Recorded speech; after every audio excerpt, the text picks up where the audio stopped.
À la une de ce journal, le ministre de l'Intérieur et le porte-parole du gouvernement condamnent dans un point de presse conjoint les émeutes et assurent que l'État est à même de préserver la sécurité.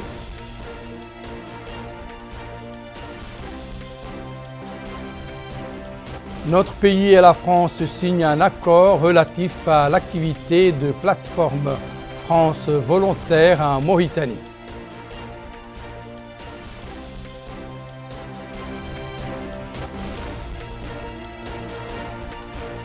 Le procureur général de la République de Nouakchott-Ouest évoque les mesures prises par le parquet général pour enquêter sur les circonstances de la mort de feu Oumar Diop.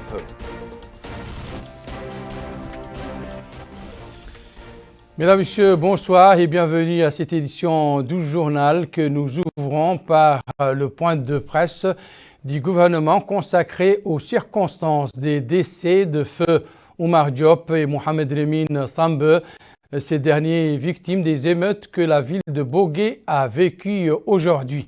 S'exprimant à cette occasion, le ministre de l'Intérieur et de la décentralisation, Mohamed Lemine, a d'abord indiqué qu'il tient au nom du président de la République et du gouvernement à prier sur l'âme des deux défunts et à présenter les condoléances à leurs parents. Il a ensuite fait savoir que l'objectif de ce point de presse est d'éclairer l'opinion publique sur les circonstances de la mort de feu Oumar Diop, lesquelles, a-t-il dit, ont été élucidées dans le communiqué de la Direction générale de la Sécurité nationale publié hier soir. Il a ajouté que l'enquête judiciaire par rapport à cette affaire se poursuit, indiquant que l'autopsie a été faite ainsi que les examens médicaux en présence de l'avocat de la famille du défunt. Concernant la mort de feu Mohamed Lemine Sambe, le ministre a expliqué qu'il avait une tentative d'occupation du commissariat de police de Bogué, à l'instar des émeutes que la ville a connues. Il a indiqué qu'une enquête préliminaire est en cours relative à cette affaire, faisant savoir que Nouakchott et Bogué ont connu des émeutes condamnables dont les auteurs étaient pour la plupart un groupe de mineurs qui ont saccagé des biens publics et privés et perturbé la quiétude générale. Certains, poursuit le ministre, ont profité de ces événements dans le dessein de perturber la sécurité et la tranquillité. Il a indiqué qu'à la suite de ces événements et en vue de préserver la paix et la quiétude, le comité de sécurité a tenu hier une réunion dans les locaux du ministère de l'Intérieur et de la décentralisation et a pris les mesures nécessaires pour préserver la sécurité des citoyens et leurs biens et assurer la sérénité dans l'intérêt général de la nation. Il a en définitive rassuré l'ensemble des citoyens et résidents que la situation est normale et entièrement sous contrôle, précisant que l'État, autant il est attaché à préserver le droit et la justice, autant il fera face avec abnégation et la force de la loi à quiconque chercherait à perturber la sécurité, la quiétude et la paix sociale. Il a enfin invité l'ensemble et particulièrement les leaders d'opinion, théologiens, imams et politiciens, notables, journalistes et acteurs de la société civile, blogueurs, à œuvrer à l'éclairage de l'opinion publique et son orientation vers ce qui concourt au calme, à la sérénité et à la préservation de la sécurité des citoyens et leurs biens. Intervenant à son tour, le ministre de l'Équipement et des Transports, porte-parole du gouvernement, Nani Ould Chouroura, a indiqué que l'État n'acceptera nullement que la sécurité des citoyens et de leurs biens soit touchée et s'érigera devant quiconque qui chercherait à y nuire. Il a précisé que la sécurité et la quiétude sont des lignes rouges pour le gouvernement, comme l'a confirmé le président de la République, Mohamed Ould Cheikh El Ghazouani, avant de mettre en garde contre les rumeurs propagées par certains pour arriver à des desseins qui leur sont propres, appelant la presse et les hommes des médias à faire preuve de discernement dans la publication de l'information. Le procureur de la République de la wilaya de Nouakchott-Ouest, Ahmedou Abdallah Ould Mustafa, a lui aussi tenu un point de presse dans lequel il a indiqué que les résultats de l'autopsie seront rendus publics une fois tous les éléments réunis. Il a indiqué que le parquet général a ouvert une enquête dès qu'il a été informé de l'affaire et c'est dans le cadre de cette enquête que l'autopsie sur le corps du dauphin Oumar Diop a été effectuée par la médecine légiste au centre hospitalier national. Il a ajouté que la médecine légiste a décidé de compléter l'autopsie par des examens biologiques sur les échantillons de l'estomac, du sang et de l'urine et donnera son rapport final après l'obtention de ces résultats. L'autopsie a eu lieu, a dit le procureur, en présence de l'avocat de la famille du dauphin, précisant que les policiers qui officiaient dans le commissariat au moment des faits ont été entendus. Concernant toujours cette affaire, la Direction générale de la Sûreté nationale a rendu public ce soir un communiqué dans lequel elle déclare, je cite, « La Direction générale de la Sûreté nationale a constaté au cours des troubles qu'ont connus récemment certaines villes du pays, la participation d'éléments étrangers et de résidents sur le territoire national. Cela est contraire aux dispositions des lois sur l'immigration et des règles de séjour. De ce fait, tout étranger ou résident en situation de trouble ou de participation aux troubles de l'ordre public se verra renvoyé devant la justice, son titre de séjour annulé et expulsé en dehors du pays, et ce conformément aux textes juridiques en vigueur dans la République islamique de Mauritanie.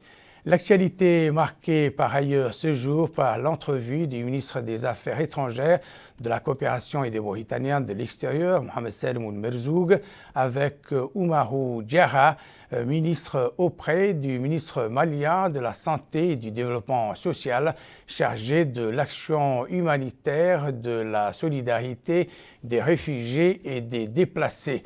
Les entretiens ont porté sur les relations de coopération unissant le Mali et la Mauritanie, ainsi que les moyens permettant de les développer et de les renforcer davantage dans l'intérêt mutuel des deux pays frères, en particulier la situation des réfugiés maliens en Mauritanie.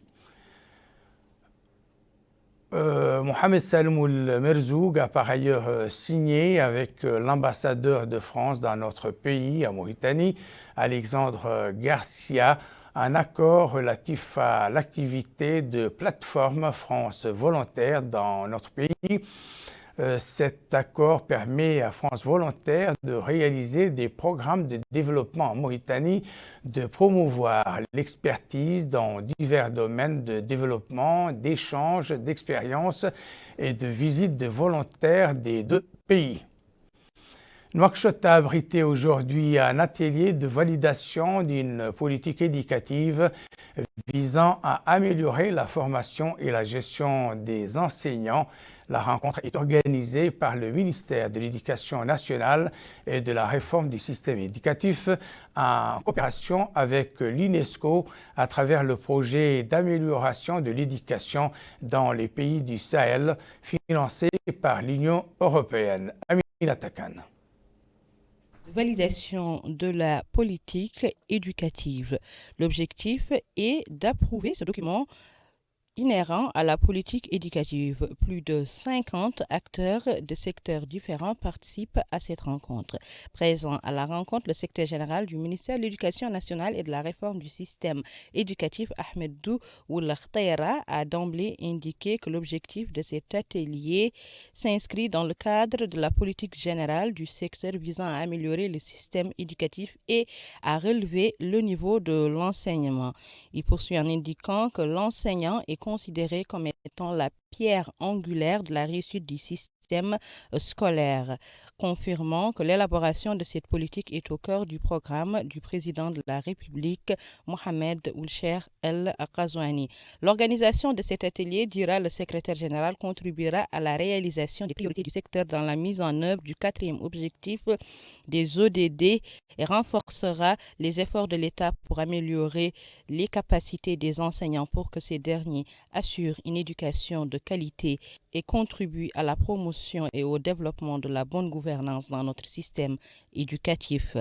Lui succédant, la porte-parole du bureau régional de l'UNESCO à Rabat a exprimé sa joie d'assister à cette réunion visant à entériner la politique éducative qui a été préparée en amont par le projet Amélioration de l'éducation dans les pays du Sahel financé par l'Union européenne et mis en œuvre par l'UNESCO.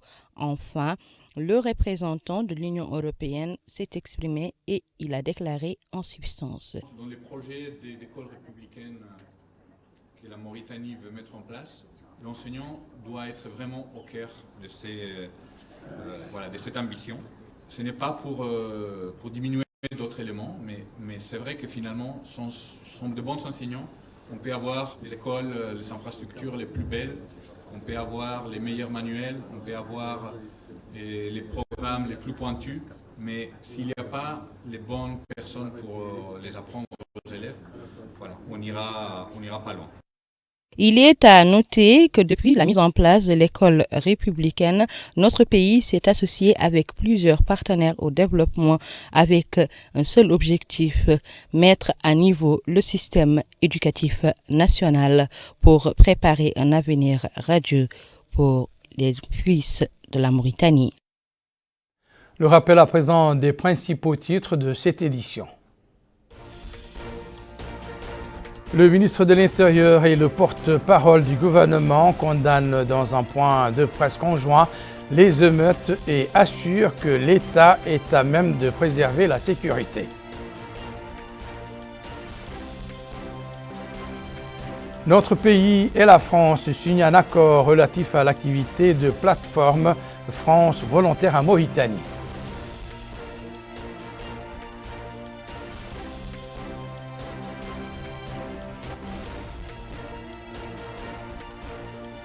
Le procureur général de la République de Nouakchott-Ouest évoque les mesures prises par le parquet général pour enquêter sur les circonstances de la mort de Feu Oumar Diop.